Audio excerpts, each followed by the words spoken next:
Hello everyone, Eric Watson here, freelance writer, player of games, writer of boards, recorder of videos, and a tabletop role-playing aficionado. Welcome to the Thursday edition of my bi-weekly behind-the-scenes DM-only livestream Crafting Icewind Dale, which I build, write, and prepare for our next session of Rime of the Frostmaiden. If you are playing characters of Valravn, Frey, Celeste, Edmund, or Thimbleweed, this is not the right stream for you, but for the rest of you, welcome.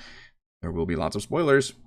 Do my D&D sessions live on YouTube every Friday. Watch all our D&D sessions and reviews here on YouTube. You can follow me on Twitter at Rogue Watson and join our official Discord server with invite link in the description below. If you'd like to support the channel, please check out patreon.com/Rogue Watson. For our campaign, we use Roll20.net, and for streaming, I use Open Broadcaster software with Streamlabs. Greetings, Stan. Good afternoon, CT, Christopher.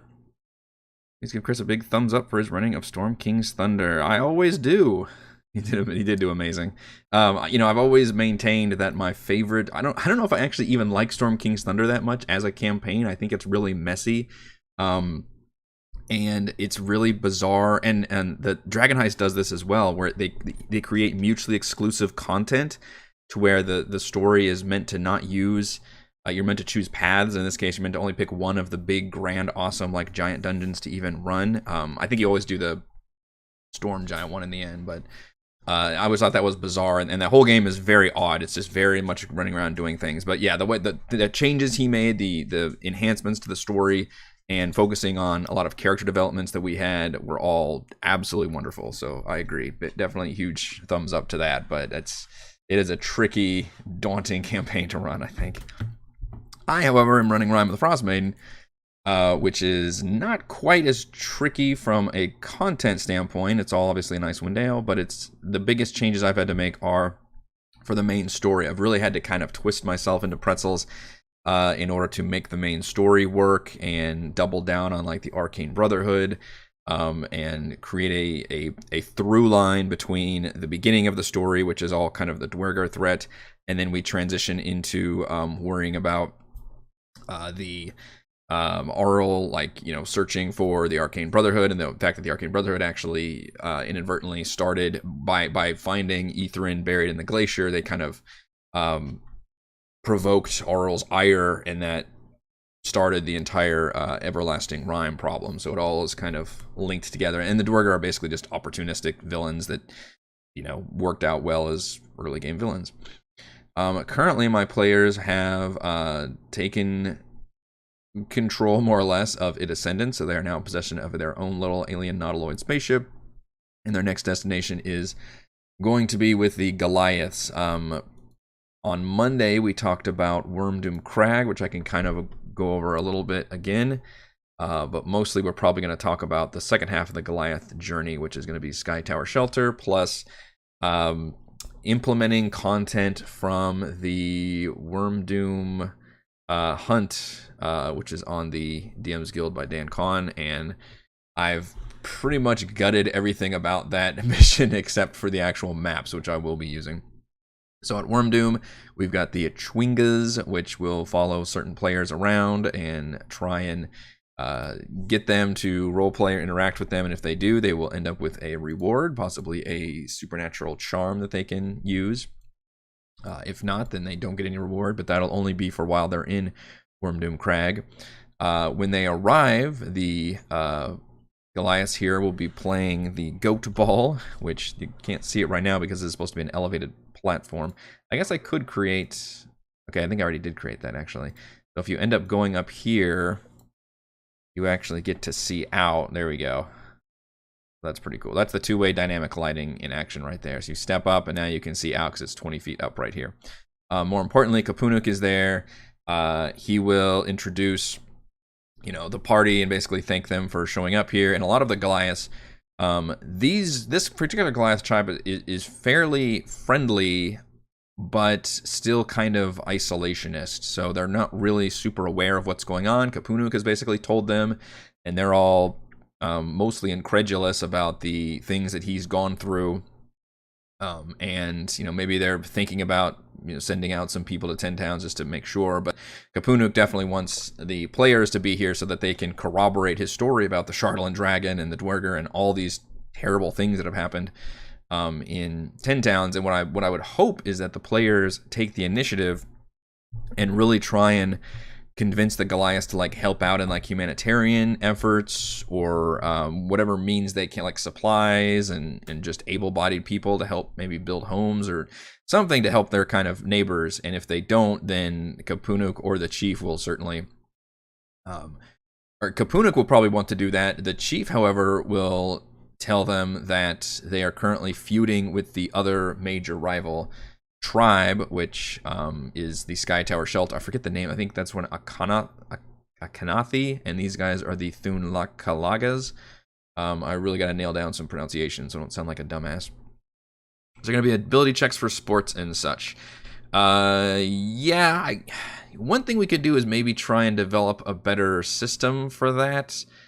What I've talked about previously is during the epilogue sequence for the Goliaths is we do kind of a Winter Games event when the two Goliath tribes do come together in mediation.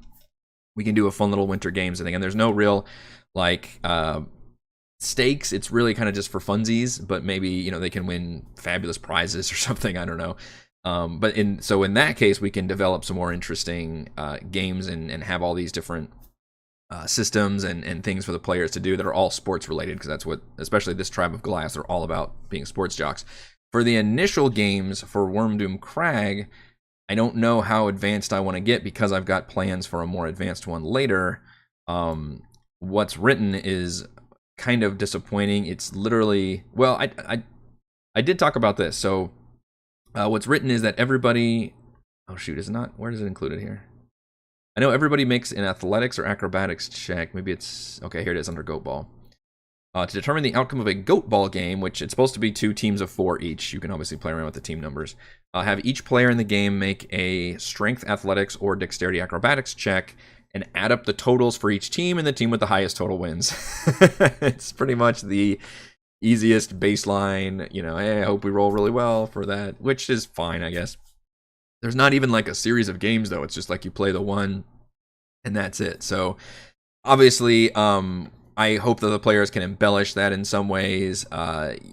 You could even go full on, like put everybody in initiative order and let them take turns. And like, here's the things you could do. Like, you could go crazy with the minigame thing if the players really want to be involved, in which case maybe I could do that. Just throw some, relatively easy to run rules and include some friendly wagering or betting. I bet the players would be pretty excited about doing that, because we really haven't been able to do anything like that for a while. The last couple places have all been very, dangerous, hostile environments where it's been a lot of combat and traps and danger, and this is a chance for the players to kind of just hang out and have fun and have essentially just a big social endeavor, even though there is a full map here, which is interesting. In fact, I'm going to go ahead and throw the players onto this map, which I guess I can go ahead and allow them to, I can't really stop them from doing this in terms of long resting on the ship. Like, I know that pacing wise it works better if they don't, because they only had, I think, the 2 battles, and it drained them pretty well so that they would be, ripe for doing some a short rest here that'd be pretty meaningful. But I can't really stop them from long resting on the ship, because it is a relatively safe place for them. Maybe they would have misgivings about, I don't, they'd have to have some kind of plan, and they don't necessarily trust the Mind Flayer, which is probably a good thing to not trust him. But I'm sure the players can come up with something to where they can rest in relative safety and get their long rest. So I don't have a good way of limiting them, other than the fact that they didn't long rest that long ago, so they'd have to spend just all day in there. But there's not really a hard time limit. I don't like time limits in D&D regardless, and I know that's always such a big thing you're supposed to do to create that the pacing and limit the players on long rest, which is why I'd rather just hard limit them like a video game and say, you can't rest here, versus like, oh no, you can't rest here because of this reason. The players long rested 2 sessions ago, then they traveled for a couple hours. It was going to be a pretty long travel to get to the Goliaths, and then halfway through, they ended up detouring up to It Ascendant. So it's probably halfway through the day. I would encourage the players to get a short rest and continue on their journey, but I'm not sure, unless you all have a good idea, I'm not sure how I can prevent them from actually long resting before doing the Goliaths. Even though pacing-wise, and at their level especially, it would work better if I continued to challenge them more times, to where we could hopefully get through more of the Goliath stuff before they actually have to hunker down for a long rest, because I think we can, you know, assuming they go straight here and they go to a Sky Tower shelter via the ship, they can do all of that in a day, and that would be really proper pacing. Howdy Bucky Ranch, the campaign sorting it myself, and also an artificer took the laser rifle, unlimited ammo from one of the abilities. All right, Tajakza, I have a question for you. Did your DM allow you to apply your proficiency bonus to your laser rifle? Because that's also something we kind of need to talk about. From a Descendant is the loot that I can divvy out to the players. In fact, I kind of skipped over that on Monday. We can go back to a Descendant briefly about that, because that might be the big limiting factor on the laser rifle, but also, unfortunately, might swing the pendulum too far and make it so the players aren't going to use it, because they're like, well, fuck, if I can't use my +4 proficiency bonus right now, I don't want to use this weapon, even if it has, you know, pretty good damage. I will show you what I've done to kind of play around with that. Thought I had it under laser, or maybe I just changed the existing one. There we go, laser rifle. Okay, so in the book, the 2 Stereomorphs have laser pistols, which obviously the players can loot both of those because they basically disarmed the other. They killed one and disarmed the other. And then there are 3 usable laser rifles in a crate. So my plan was, a laser rifle is a ranged weapon, uses a character's dex modifier with attack rolls, just like a bow, but characters may not use their proficiency bonus because nobody is proficient with such a weapon. You've never even seen this before. So in other words, you would only be able to get your plus to your dex modifier, which again, at this level, level 9, that's going to feel really painful because I have a +4 proficiency bonus. However, the damage is really good. The target takes 3d8 radiant damage. I think that's a chromatic orb. That's a first level spell slot. So that's a kind of risk reward there. You might have a harder chance to hit, but the damage does better. And then my rules are, so in the book you have to make 2 intelligence checks, and then you can operate it, I believe. In mine, I'm going to say, okay, you have to make 4 intelligence checks, but you only have to make 2 to be able to operate it. The other ones determine basically how many bullets you have, and it is a finite amount. Once those shots are used up, then that's it. I probably need to lower the number of bullets, because the amount of bullets, and I'm using the term bullets, obviously it's not literal bullets, but you know what I mean. The number of shots, I guess I should say, that you get with this thing is insane. I believe you get 30 with the rifle and 50 with the pistol. Like, you almost might as well not even keep track, because I don't think you would ever run out of that, even if you're shooting this thing all the time in combat. That's a lot of shots. It'll be interesting to track if you were to deduct every time somebody used a ranged weapon in a campaign, how many times they would actually go through it. Obviously, I guess it depends on if you're, I know my character, was it Kalen, with the crossbow feat was like firing 3 shots most rounds, but still, that's a lot of shots. So I might need to lower this number because I was using the number they gave me, but I said, okay, it's DC 15 intelligence checks, and then you make 4 of them. After 4 of them, you roll a 1d8 plus 1 for each success beyond the first. So to a maximum of 3d8 plus 3, and then that determines the number of shots that can be fired using the energy cell. So I made it so basically the very best you can roll is pretty much the number of shots that this thing would normally come with. So I lowered the number of shots just because it sounded really crazy. Let's actually see what that looks like. 3d8 plus 3. This is assuming, and again, you might not succeed at all of these. So if you succeed at all of them, there we go. That seems more reasonable. Those numbers are all over the place, anywhere from 8 to 19. So maybe an average of like 15 shots. That sounds like you've got enough that you can use it, but it still seems decently finite. However, if you were to succeed at only 2 of those rolls, then guess what? You only get 1d8 plus 1, because the first one is just to be able to operate it, and then basically each one beyond that is to determine how many shots you actually get. So there you go. If you only succeeded at 2 checks, you would only get 6 shots, which is still a usable thing. The thing is, it just never recharges. It's the only thing you get. But here, oh, that's a good point. Crits are amazing. But the other thing is, there are 3 of these rifles, so you also get multiple chances. And there's nothing that's saying that the same PC can't just look at all 3 rifles and make all those checks. However, that means that only that PC would be able to operate it.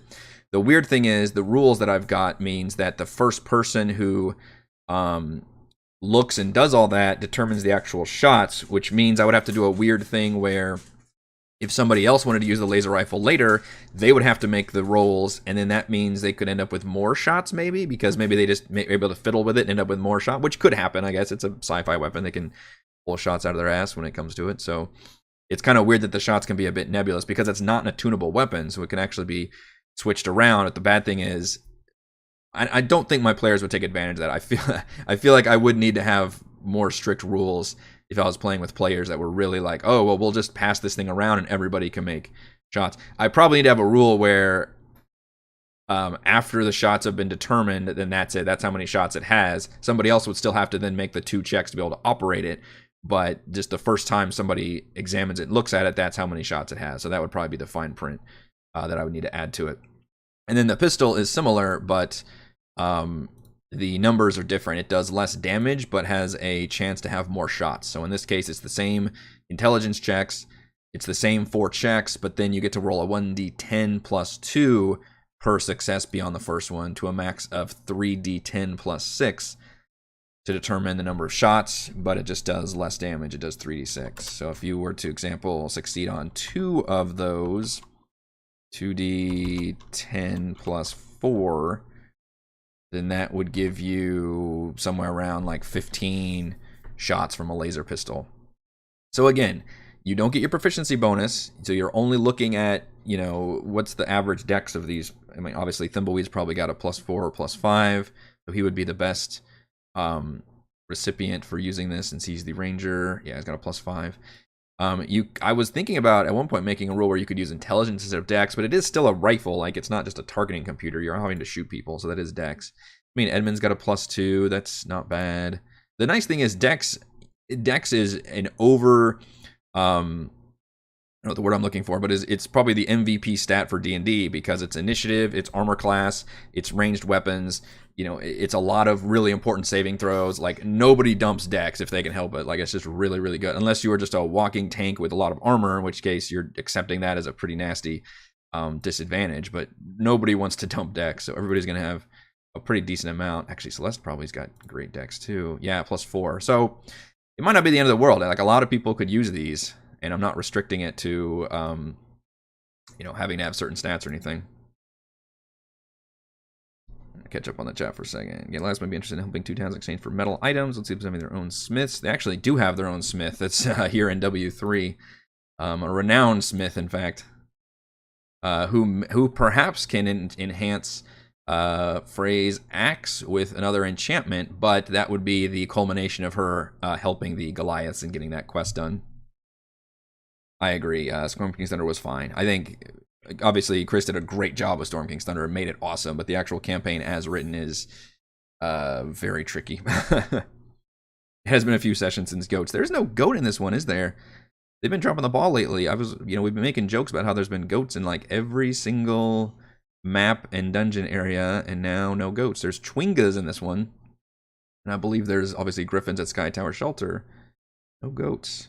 Current sports champions are actually goats. Oh yeah, the new Thor. I love the goats in the new Thor. I don't know what happened to those goats. They get half proficiency bonus until they have fired 10 times. That's interesting, but a little fiddly. No proficiency. He just removed the action to reload. Well, I think if you look at the rules for reloading, which I don't think are actually in the compendium, or at least not that I can see. See if I can look it up. Reload only matters if it has whatever shots you have. You take the reload action or bonus action, I think, in order to basically put another magazine in the firearm. However, in this case, you only have the one magazine. There's no reloading. It just has a finite. It just has a huge one. It has a huge magazine with, you know, whatever shots you've got. It could be 15, 20 shots. And then once that's out, you're done. So there is no.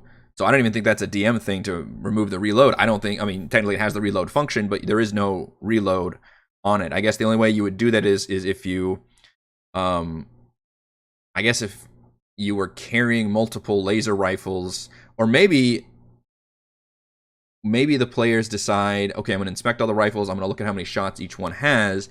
I'm just going to take if I allow it, I might not allow it. I might say like, there's no way these things are bonded to the gun or something. But you could take like the magazine out and then have that on you, and then that would allow you to use the reload function. So that would be the only way to do it. But I could also limit that and just say there's no, that's beyond your understanding or something. I don't know. But yeah, crits would be amazing because 3d8, you get to just roll that again. That's a shit ton of damage. I'm nearly the only one to use it because they reload infusion from being an art. Yeah, I'm interested about the reload thing because that doesn't. I don't think that comes into play because the shots on both of these were literally the entire size of the magazine. So I don't know why you would ever have to reload these weapons. Unless you took, instead of having both pistols and just drop one and have the other one, you for some reason just took the magazine out. Basically, wands of chromatic orb. Yes, basically. That's actually a good point. Because chromatic orb is an attack roll also, isn't it? They're kind of worse than chromatic orb because you don't... Do you get your proficiency bonus with chromatic orb? Make a ranged spell attack. I think you usually get to add your proficiency bonus to spell attacks. Well, I think it's slightly worse. Although it has better range. Slightly better range. So yeah, it's very similar. Very similar, and that anybody can use. Chromatic Orb also technically costs 50 gold every time you cast it, which is something that I believe I did add to my house rules, which is not technically a house rule, it's as written, but I think a lot of DMs forget about the fact, and we never use components or anything, that's just a pain in the ass, but you're technically supposed to, on, Resurrection, or, Revivify, and some other things that actually have a substantial material cost to it. I don't like that. I think you should just balance spells to where they don't use material costs. And if you feel like they need that, then make them a higher spell slot or something, or I don't know. But it feels weird to me. Or just, in my universe, I would just magically deduct that. I wouldn't say you have to necessarily have a diamond. It'd be like magically deduct 50 gold from your fucking character sheet at that point. It's just upkeep. But that is technically as written as Chromatic Orb costs you 50 gold every time you cast it, which is so not worth it at that point, even though it's a relatively good spell for a first level spell slot. Just make it a higher spell slot and don't cost money. I didn't allow purchasing bonus on the laser rifles. My party's rogues still use it in certain situations versus vampires because it's radiant damage or versus low AC baddies. Excellent points all around. Very true. Yeah, if it's just a monster that doesn't have a super high armor class, then you can use that and it does a lot of damage. Also, if a monster is resistant to, regular bludgeoning, piercing, all that stuff, then doing radiant damage would be pretty damn good too.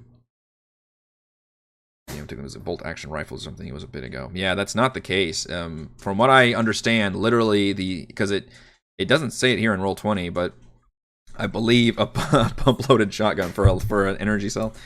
If you look at Fallout, they've got all that, don't they? But as far as I was reading it, I believe that the entire shot, because it says shots whatever, like if you look at the revolver stats, it has shots 6. Well, the laser rifle literally says like shots 30. I'm trying to pull it up. I'm trying to pull it up on the book. Ascendant. Laser. In the case of the laser pistol, it just says the weapon can fire 33 shots before its energy cell is drained. Oh, sorry. Rules for laser pistol appear in the Dungeon Master's Guide. Well, maybe it is in here then.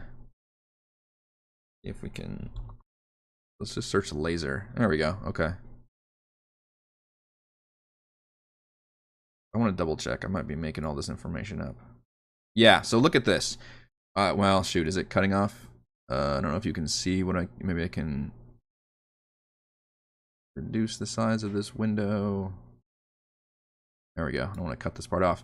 So if you look, it says ammunition reload 50 shots, which to me says you can shoot 50 times before you have to do the reload action or bonus action.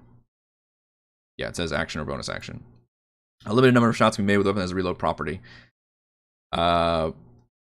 So you never have to reload this thing because that's the maximum number of shots it's got. And I think that's the advantage to wielding a weapon like this, is specifically because it's not limited to bullets that you have to chamber, into the weapon. Instead, it's just this. I think Mass Effect described it as like a cell, and the gun like superheats parts of this brick that like fires forward. So that the huge advantage is you never have to reload it, but eventually it just becomes non-functional once it goes through its entire cell. But I have no problem with somebody carrying around like 3 laser rifles and just, you know, going after each one when they go through them. So that's my plan. Hopefully it's interesting. Like I said, it does take intelligence checks to be able to wield it, so that will limit the number of characters. But not necessarily, because it just determines how many shots you got. So all you need is 2 successes in order to be able to operate it and have any shots. So anybody could, I think, be able to make 2 out of 4 successes for DC 15 intelligence checks. I mean, even the goddamn barbarian who was able to make all those stupid freaking saves against my Mind Witness defenses. Way too strong the way we used it. Interesting. So that's my plan. Oh, and it requires. Oh, that's a good point, Stan. You did correct me on that one. Chromatic Orb requires the gem but does not consume it. That is a good point. You just have to have a 50 gold piece gem. It was part of a one-time purchase. All right, that's obviously a lot better. I misread that one. I guess you have to really read the fine print, because some of them consume the material and others do not. The other thing I wanted to give out, because Frey was such a big fan of having dynamite, and I think would be a little more fun to wield, would be grenades, which are also, I believe, in the Dungeon Master's Guide. We've got, which I believe James suggested, a grenade launcher. That feels a little bit too much to me, but surely we can do a frag grenade. Now this one, I guess you could also require an intelligence check. And what's funny is you could have this explode in their face if they don't quite get it right. Just to be able to know how to operate it, because technically you'd have to be able to push a button or pin or something. I don't think it would be nearly as complicated as wielding a gun, so it'd be far fewer intelligence checks, but I could add a fine print where you have to roll something to be able to understand it. Which I think is it, let's see, for firearms?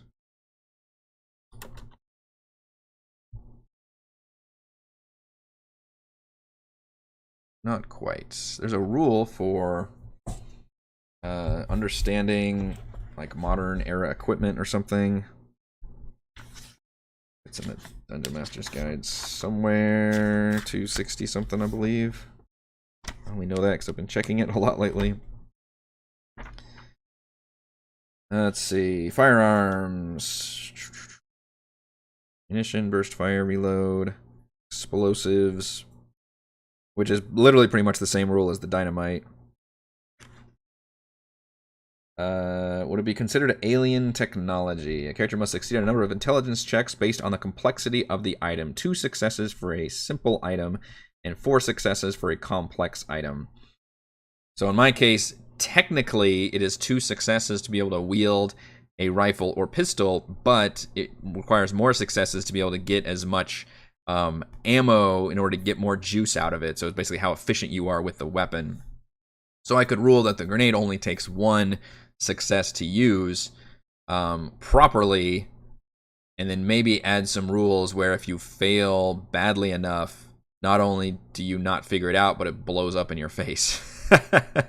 But you would only have to make that roll once, and then you could just use that item. It wouldn't be per item. But I like the idea of having, in addition to the laser rifles, having some grenades in there. Now that begs the question of why weren't the Mind Flayers using this stuff? Like, I don't know. Honestly, they didn't get many turns to even use them. I think they only had the 1 turn because Celeste did a great job of distracting the one that was hostile down below, and then she surprised attack and stunned him, which was a great move. And then during his 1 turn that he had, he used his Mind Blast, which I still think was the right call. Just happened to have the freaking Barbarian be able to make a save against an intelligence saving throw. And that was ultimately his undoing, and then he was murdered like the next round, so didn't have a chance to use all his fancy alien technology. Failure means that you are in the blast radius. Yeah, well, would you rule that you have to, what I don't want to do is you have to make an intelligence check each time, because then Frey would never use the damn thing, because that's just too dangerous. I would rule that you only have to make that check once, and then you know how to use that item, basically. But if you fail that check, maybe I would say that you can try again, during your next short or long rest, to where you can use that item. Otherwise, because the bad thing is, it's not like I can impose disadvantage, because I believe you literally just throw the damn thing, and then everybody else makes a dexterity saving throw within 20 feet. So there's not really a penalty I can say. Maybe, I don't know. It feels weird to just say, like, you don't know how to operate this thing, but that's kind of what I'm going with, is like, it's a weird, it's got some doohickeys on it, and you're just not sure. That's probably what I would go with, is in order to wield this object, you have to make one intelligence check. If you don't succeed, you just don't get to use the item yet, but you can try again during your next rest. If you fail badly enough, then the item blows up in your face and it goes off, essentially. Everybody has to make the save suddenly. And then you can still try and repeat the save for future items, but if she does it like in the middle of a bunch of other grenades, that's probably going to be a problem. Experience is a wonderful teacher if you live. If you miss an attack by X, explodes in your face as well. Yeah, unfortunately, it's not an actual attack roll. That would be a good one, but it's basically like you're casting a spell at a point you can see, and then everybody around that spell has to make a save. So the only thing you could limit is like range, or I don't know, maybe you have to make a roll to determine where it actually lands, but that gets a little fiddly as well. Like, okay, give me a D4, D8 to determine what direction you actually threw it in, but that feels weird because there's no, you're never making a check to throw the damn thing. But you could limit the ramp to 60 feet away, so that's an interesting rule. Let's look up what I did for laser rifle and copy and paste that. And I think that should do it enough for, well, actually, that's not. There is more loot to be found here. Let's see. Let's copy this one.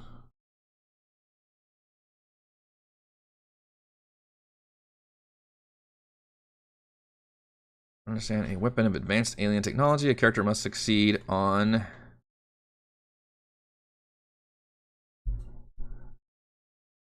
operate. Well, okay, I'm using generic. In order to understand and operate this weapon of advanced alien technology, a character must succeed on 1 DC 15 intelligence check.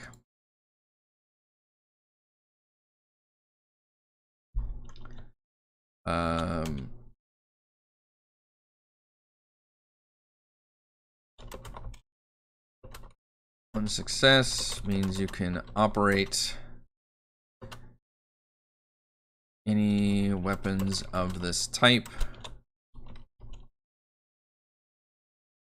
Failure means you must try check again during the next short or long rest.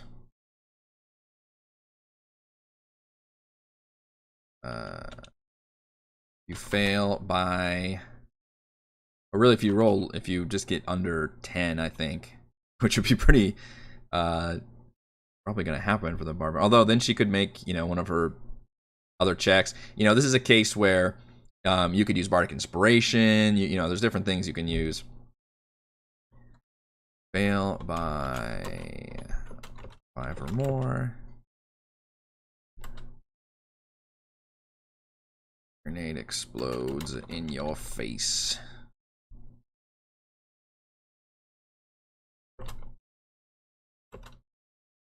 "20-foot radius. Bum bum bum. Want to understand and operate this weapon of advanced technology, character must succeed on 1 DC 15 intelligence check, which I'm telling you, it's 15. 1 success means you can operate any weapons of this kind. Of this type. Failure means you must try the check again during the next short or long rest. Use it. Must try again. Alright. And then as an action,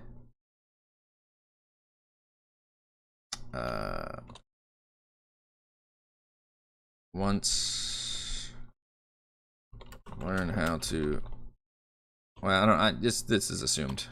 As an action, a character can throw a grenade of 60 feet away. Each character within 20 feet of exploding fragment. Station grenade must make a DC 15 dex save, taking 5d6 piercing damage on a failed save or hazard, which is from the Dungeon Master's Guide. And then I added, in the book, there's a smoke grenade, which I thought more interesting would be a flashbang. Which I said, basically the same thing, each is floated 60 feet away, each creature within 20 feet of an exploding flashbang grenade must make a DC 15 con saving throw or become blinded for 1 minute. A blinded target may repeat the save at the end of their turn, ending the target on a success. Pretty good. AoE blind. And how many grenades do I give the players? Copy and paste these rules, and that will be a pretty damn good loot haul. They're already getting 2 laser pistols and 3 laser rifles. How many grenades do I want to get? My initial plan, which I thought I wrote down. Did I not write down the treasure? I put it in the other one. Let's see. I was going to say 1d4 plus 1 for each grenade. So not a whole lot, but some. I always like making players roll for loot that can be in multiples also. So anywhere between 2 and 5. It gives you enough to play with, right?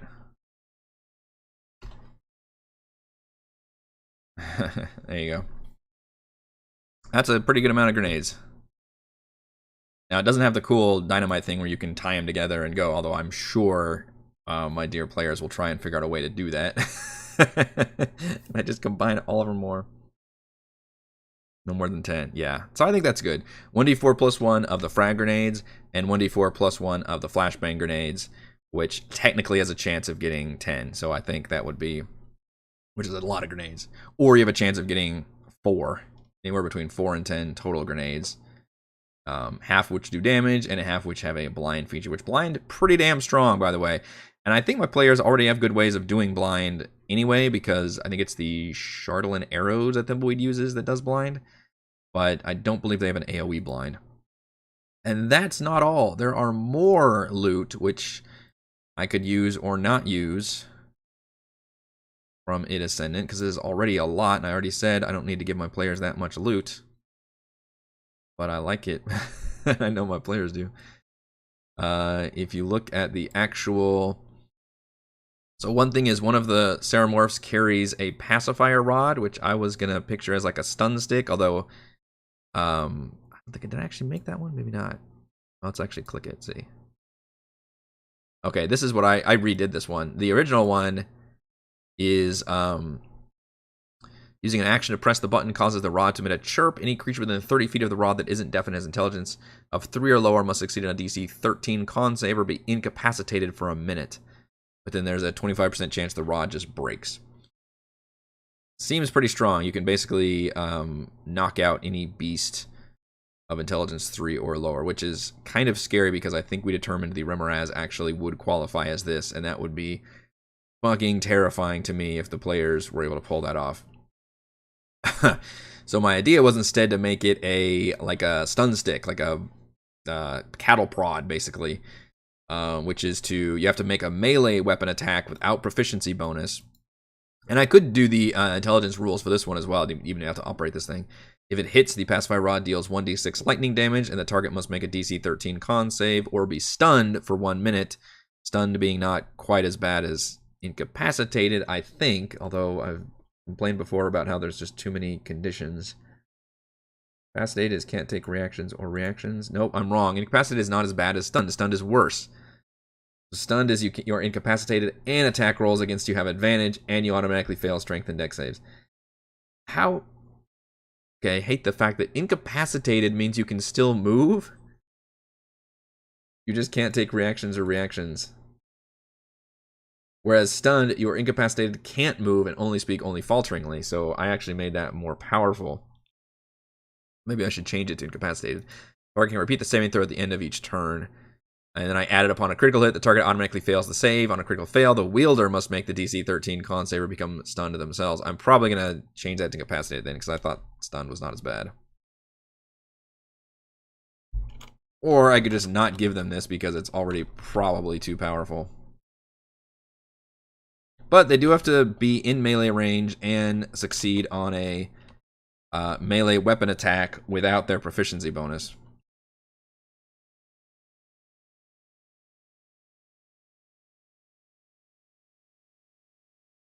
So I don't know. What do you guys think about that one? And then that's just what one of the Ceremorphs had on them.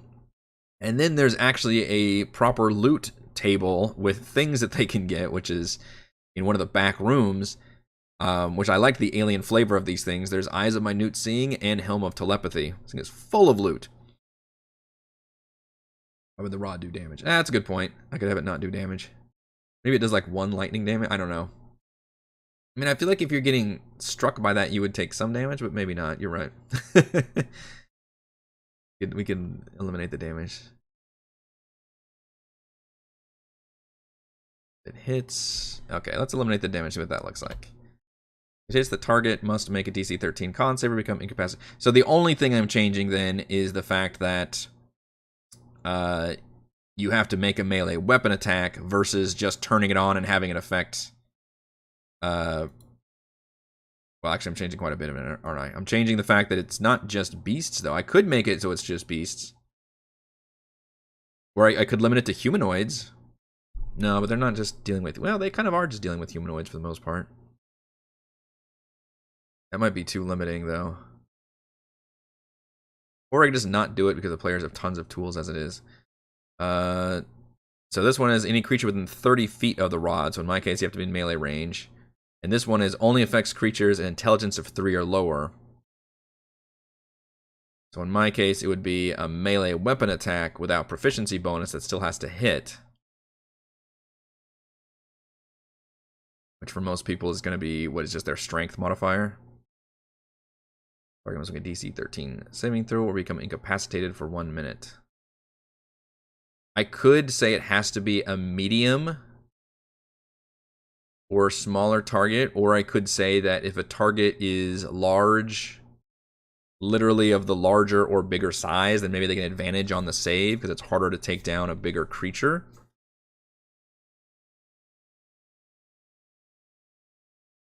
I'm looking forward to how they weaponize the face-hugging squidlings. They'll probably forget about them, but yeah, that could be. You know, I thought they'd weaponize their the Quaggoth and the egg thing. Talk about something that was rolling around for a while and never actually went anywhere. And that, again, that's just something that you give to the players and ends up kind of petering out. But they had acquired that from Karkaloke and had dragged it with them for a lot of the campaign, and it several times mentioned the fact that they still had it, so they were remembering about it. They had this basically Quaggoth inside of this thing that they could open up. And I really thought at the end they would you know, use it or unleash it just to see what would happen, but they were just like, let's just let it burn with the wagon. I was like, all right, that's fine. Fine then, you don't want to play around with it. So I don't know, I'm torn on, I don't like the original one. It feels too powerful. But maybe I could use there is the 25% chance the rod, so that is an important one. You have to roll a d4 afterwards, and on a 1, it breaks and becomes inoperable.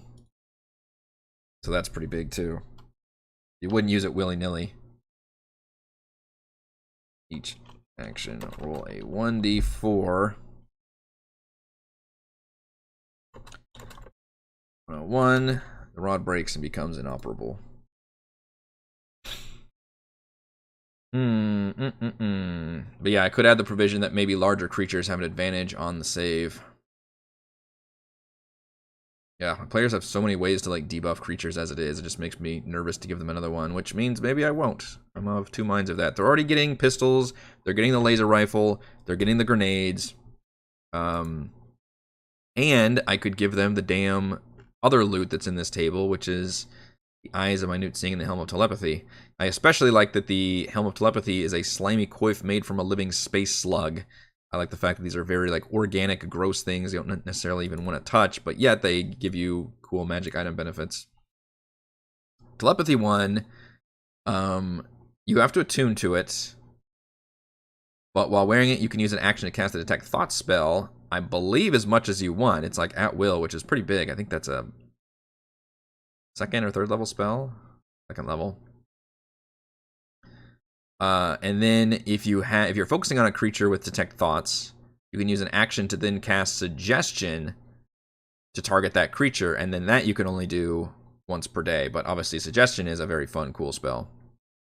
So I'm kind of tempted to give this to the players, but I also see nobody saying they necessarily want to use it. Because how often do you need to use detect thoughts and then suggestion? And frankly, I think Valravn already has suggestion built in, so if they need that capability, he would just be able to cast it. And they're at a level now where you've got plenty of spell slots to be able to cast pretty much whatever spells that you want, suggestion being a level 2 spell. So that one might seem cool, but also fall by the wayside. But I don't know, maybe somebody will be like, oh yeah, I want to be able to read minds. I mean, I think that's really cool, but I gave that ability to Celeste early on when she had the Sight Crystal and like never used the telepathy thing. So it's just kind of, again, one of those things that you throw to the players and see if they're interested or not. I like that one more than the Eyes of Minute Sings because I think we use the eyes. I mean, let's see. You have advantage on investigation checks that rely on sight. It's very, very niche, and I believe I gave the player Manic specifically a version of these in our last campaign that included this plus like other functionalities. So we got different lenses he could pop in that gave him advantage on different checks. So it just seems a little lame, but it's not attunement, so maybe players would be like, yeah, I might as well take these. So I guess I could see that. Sticky metal monocle with a kaleidoscope lens. Although this one's just metal. Like it, I guess you could have one that's organic and one that's more like a gnomish invention. So that I could probably give the players these two things. The rod I'm less enthusiastic about just because we've also got all these freaking guns and things that the players are going to get, which is a lot of loot that they can go through. The only one that's actually attunable being the Helm of Telepathy.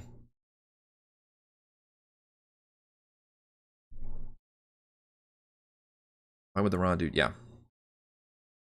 Sorry, I was looking up there. I agree, JT. Yeah, so that we changed that one, but I'm tempted to not actually give them the rod now after all that work because it just seems like too much to be able to incapacitate a creature, even if I make it super limiting. Although I guess the whole you have to roll a 1d4 afterwards and see if it breaks would be a limitation.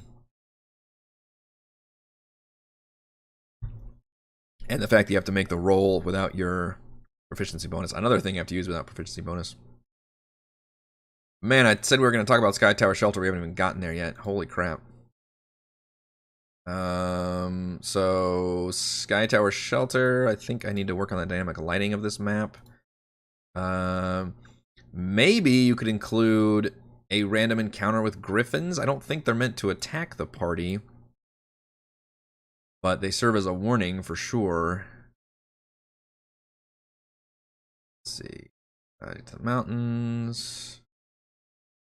6 griffins circle the mountain's peak. Watch the causeway closely, and their eyesight is sharp enough to pierce the clouds, frequently shroud the mountaintop. They see unfamiliar figures ascending the causeway. The griffins shriek warnings to the Goliaths of Sky Tower Shelter. The Goliaths quickly arm themselves, expecting trouble. So they actually start off straight up hostile, which I don't necessarily want to force a combat encounter here, but maybe I can tease one, especially if the players start like firing at griffins or something. We can definitely start a combat encounter. If Kapunik is with them, he will certainly poo-poo that because that would be very bad for the Goliath relations.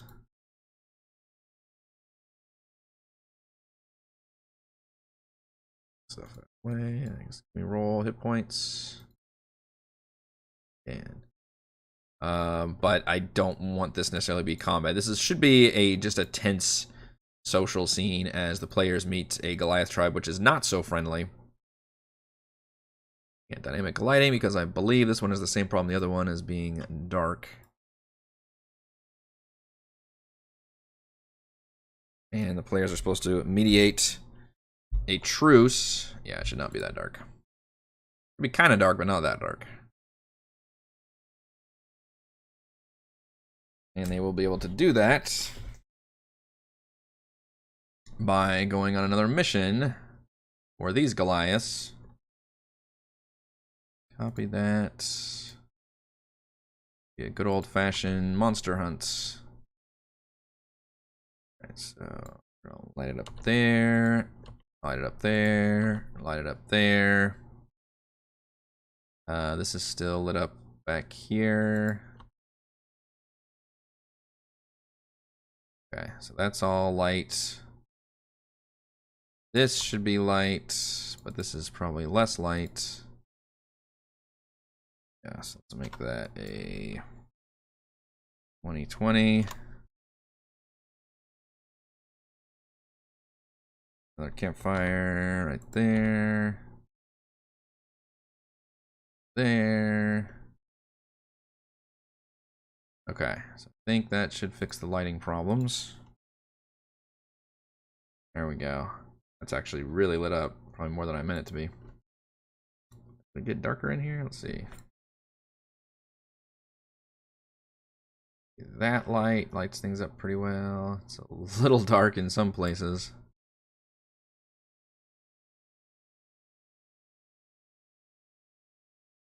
Not attached to the... Okay, what a weird cave.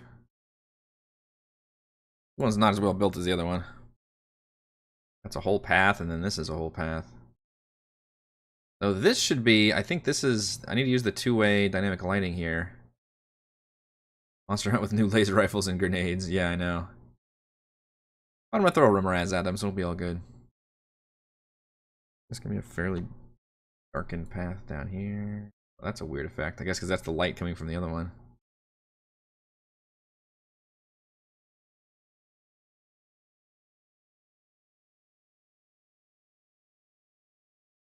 Boy, that barrier really... Okay, that does work. I want to actually give that down. How big is that barrier supposed to be? S2? A 10-foot tall barricade. Alright, fair enough. Gaps in the gate light to see an unusually tall figure. Okay. Let's remake this barrier and create some gaps then. That can be one line. Like there. Line there. There we go. Now you can see, there we go. That's a little bit better. You can see a barrier without it being like full on wall.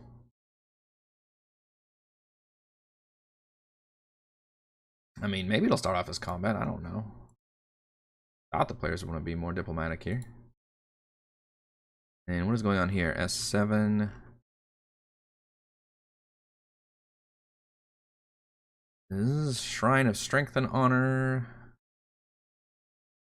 Maybe it's at 9. There's like a hole that goes down. Oh, the chute leads to area S9. If climbs in there, character loud cheers coming from there. Behind it, a 5-foot diameter chute with carved footholds ascends to another cavern. Yeah, so this needs to be dynamic lighting as well. You can use that one.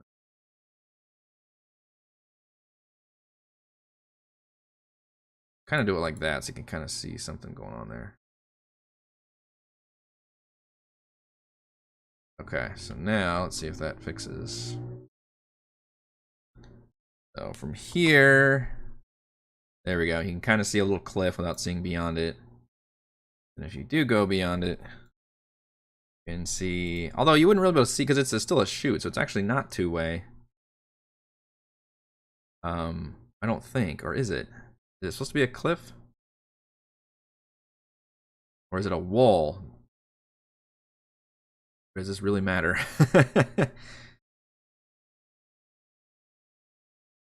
Infinite cables here. The sound of meat cooking great. Sound of cheering goes again. Glass, large rock in each arm. They're just holding rocks. Rock holding contest. Earns respect to glass in the cave. That respect can grow into friendship. Part of the characters have done nothing that would turn the glass against them.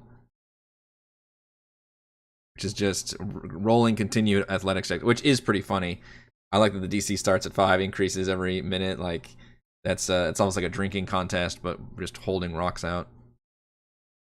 That's what they do versus the goat ball, I guess.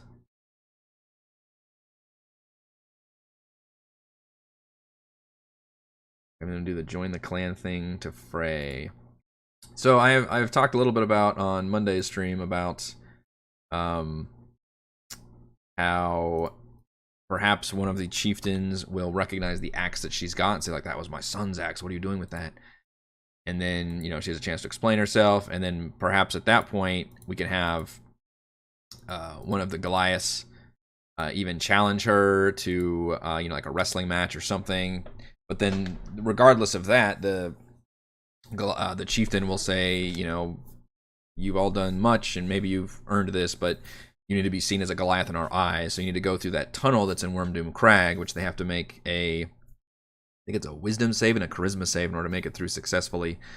And then they can officially become Goliaths of the tribe and then basically earn the respect. But, I'm willing to play around with that depending on how the players do their role playing and everything there. But I do want to create some tension. It should be some interesting social developments.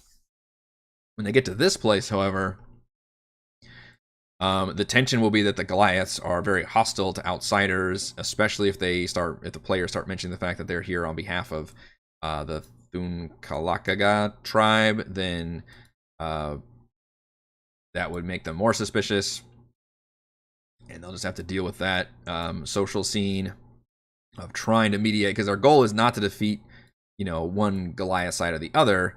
Or at least it shouldn't be, unless they can come up with something else and say, like, look, we need to deal with it. And maybe the chieftain, what I could do is have the chieftain of Wormdoom Crag say, like, look, you need to either mediate this or destroy the other Goliaths. Either one works for me. Whereas Kapunuk will be like, he'll be the Beast from X-Men character. I've been rewatching all the X-Men cartoons, and in the comics, he's this way too, with all of the big, in Humans vs. X-Men, everything. Beast is always like, look, we need to find a way to get together and stop this, and not, he's the bleeding heart.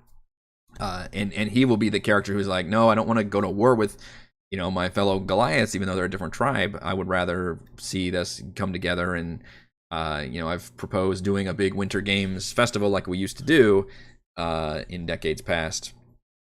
And that would be his plan. And maybe the players, seeing it out how hostile these Goliaths are, maybe they'll be like, fuck it, we can just attack these guys, intimidate them and everything else. I will do my best to have Kapunuk join the party and act as kind of the voice of reason there if the players aren't already inclined for that. Otherwise, there's another one of these shoot things here I gotta make. But maybe there will be a little bit of fight here, but also a chance. The players could always, you could do combat and not kill, right? That's technically always a part of it. You could knock people out or just kind of beat them until they surrender. So that's probably something that's more likely to happen versus just straight up a slog of a combat encounter here, which I don't see happening at all.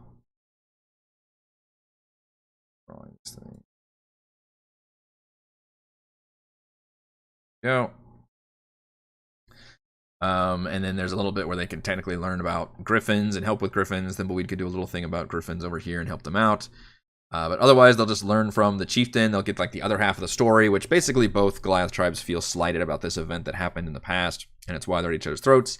But then the chieftain will give them, the players, the quest to say, hey, we've been dealing with this young dragon threat in the mountain. We get them every once in a while. We know that our other the ones at Wormdoom Crag, literally they've got that cool white dragon skeleton in there, and we know that we can take on a dragon no problem.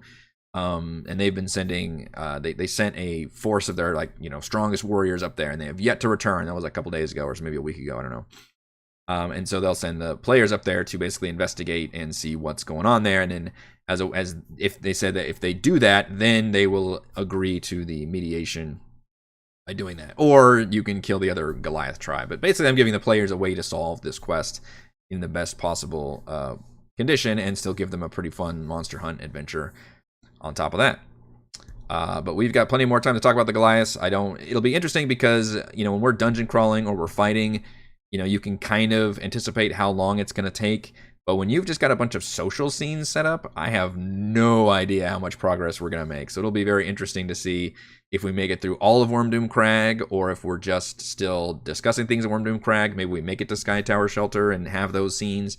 So it'll be a lot of, note-taking for me to have dialogue prepped and all of that. But I don't see us making it beyond Sky Tower Shelter, certainly, by the end of next session. And there's a chance we might even make it to Sky Tower Shelter next session. Just really depends on, how much we do with our social scenes. But I believe that is going to do it for this Thursday edition of Crafting Icewind Dale. If you enjoy the content, please check out patreon.com/Rogue Watson. Shoutouts to Platinum patrons: Joe, Will, Thomas, Adam, Stan, William, I'm Loud, Brandon, Genocider, David, Eclectic, Roleplayer, Roll, Christopher, and Dig Dug DM. And gold patrons: RPG Papercrafts, Pretty Boy, and Yuma, Marcus. Sorry, I clicked off my thing. Oh no. Dead Lizard Lounge, Sam, Lumpy Spuds, Jerome, Nathan, Fassica, Tortoise, Scott, Humanoid-Sized Sphincters, and Stephanie. Thank you all very much for your support. I'll see you for D&D tomorrow night.